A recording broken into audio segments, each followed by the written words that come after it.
Hi everyone. Today let's study Robert Frost's famous poem Stopping by the Woods on a Snowy Evening. This poem is quite popular that before I even finished saying the full title, the lines of the poem must have come into your mind because we've been hearing about this poem recited from our childhood, from our school days, and this poem is very popular. It is actually the second most popular American poem according to a 1998 poll. And this poem is quite popular not because of the context or the subject matter, but because of the simplified meaning or the way the diction is used in this poem. And you must understand that at the time it was written, it was not at all a very well read poem. Robert Frost was not that popular at the time this came out because this poem came out in 1923, and he was not just the American iconic poet as he is today, but he was just a Yankee poet who wrote about New England and its rural countrysides. That was it. That was the only name he had. But later, this poem was discussed further and further and talked about it on, and many critics came up with certain deeper meanings like mystic element or mysterious element, even elements of death and philosophical existential crisis elements, and it goes on. But deep down, we must understand that when you discuss about the poem to find new meanings, we should not lose the original sense with which it was intended. Yes, we talk about new criticism. We know that author's intention is not valid. Yes, we know that, but like Tolkien says about Beowulf, the monsters are just monsters, and you should not attribute any more qualities to monsters. I'm paraphrasing, of course. So sometimes, in the crowd of all these philosophers and thinkers about this poem, we lose the real sense of this poem. So today, let's try to find out how this should be read in the primary sense at least, and then we can discuss the further meanings of the poem. So just let's read it once, and we'll get into the details, shall we? Okay, it goes like this, as you know. Whose woods these are, I think I know. His house is in the village, though. He will not see me stopping here to watch his woods fill up with snow. My little horse must think it queer to stop without a farmhouse near, between the woods and frozen lake, the darkest evening of the year. He gives his harness bells a shake to ask if there is some mistake. The only other sounds the sweep of easy wind and downy flake.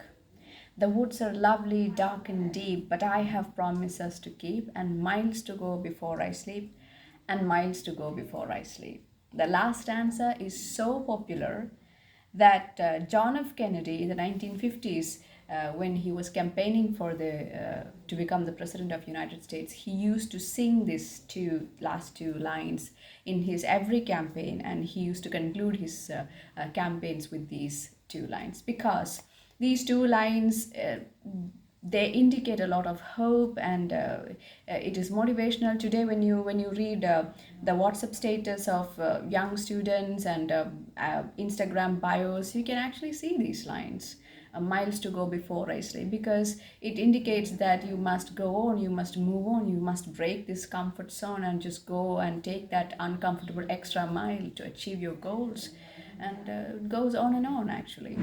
So it is an oft quoted line, and miles to go before I sleep, miles to go before I sleep. All the students use this, and everyone is familiar with this last answer especially. Now about the poem, yes, and the poem is about a man who is using a horse and a carriage. He's traveling, and on his way he sees these woods owned by someone else, and his house is not there. He lives in somewhere else, and he all he thinks the speaker thinks is that okay, the owner will never know that I have stopped here to look at his woods. So, this poem is not exactly talking about a random man losing himself in the beauty of a sight. No, He's not a connoisseur of landscape paintings to just get lost for a moment in a museum or in an art gallery. No, that's not the mood. He stops there in a very risky time of the year because it is the darkest night of the year. That means it is a heavy winter. And you must understand that in that time in New England, stopping in a random place is usually it doesn't happen. If you're stopped halfway unexpectedly, it is probably by robbers. And if that doesn't happen, the only intention for the rider is to get home as fast as you can, because otherwise there's so many things that can happen. It's snowy, the roads, you can get lost, you won't find the roads, and the horse can trip and fall down. So many things can happen, even actually causing death. This is not modern times we are talking about. So he takes that moment, a risky moment there, and he indulges in it. So what does that mean actually? Is it because of the beauty of the woods, or is it because he's very tired because he had a long day? It doesn't say in the poem actually, but he stops and he looks at the woods. And he doesn't even say that the woods are really beautiful. It is snowing and it is woods. And it is not even owned by him, it is someone else's woods. So if you go to the second stanza, there is always this huge leap in Robert Frost's poems from the first stanza to the second stanza. The meaning, a lot of things are skipped just like that, within a snap of one line space. He skips a lot of meanings, and you are to come up with a lot of meanings. And these gaps are filled by critics, and they attribute a lot of philosophical meanings into Frost's poems. So the second stanza goes immediately to the horse. My little horse must think it queer that I have stopped here just for a moment without a farmhouse near. So usually, human beings are rational beings. Animals are not rational. But here in this poem, you see that a human being is acting like a curious animal, like how a curious animal would look into something like this, quizzical look.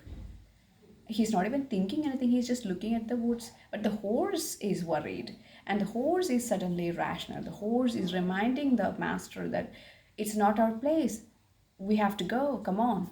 So there is an exchange of the rationale in between the horse and the human being. So that is also something really interesting in this poem.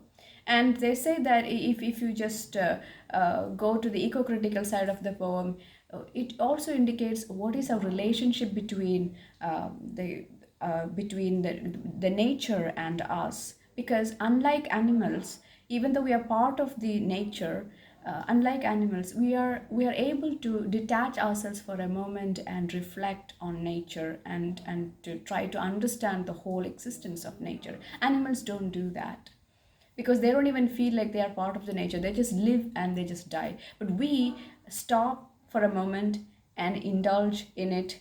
We think, we reflect, and then we go on. So that is also present in this poem.